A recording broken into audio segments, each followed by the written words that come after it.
Ha. Ya bang? Ya?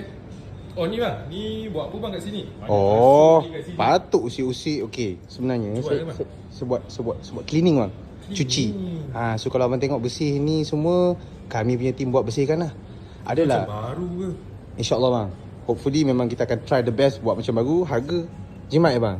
40 ke 45 ringgit je. Tapi jap bang, sebelum abang tanya pasal kasut, JC abang ni lawa betul. Ni bukan JC lama ke? Ha? Oh ni saya buat, saya remake balik. Oh abang remake. So saya buat kasut, abang buat JC. Yes. Wih, baik lah. Okay. So macam mana? Apa yang JC abang buat sebenarnya?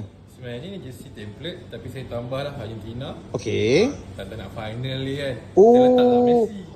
So boleh custom. Oh, faham. So sekarang Argentina Messi je orang kenal. Exactly. Yang lain Saya kenal Messi je bang, lain tak kenal. Okay.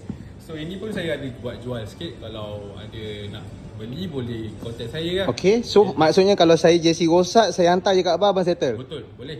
Cun, mantap. Macam ni pun dulu dia nombor 90, saya tukar 10. Oh, okay, steady, ngam. Terima kasih. Alright bang. So, Kalau nak beli, saya ada nanti event Hari Ahad ni. Okay. Dekat Cita Mall. Saya Baik. jual lah jersey ni.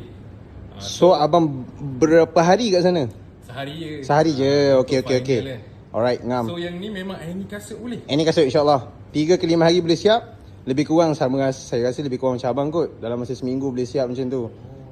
Lebih kurang. Okay, nanti saya balik, saya tengok kasut yang tak tengah rosak ke. Boleh insyaAllah. Kita try tengok macam mana. Saya pun sama. Cun, ada rezeki jumpa. Okay, thank you bro. Steady bang. Thank you. Bye. Assalamualaikum.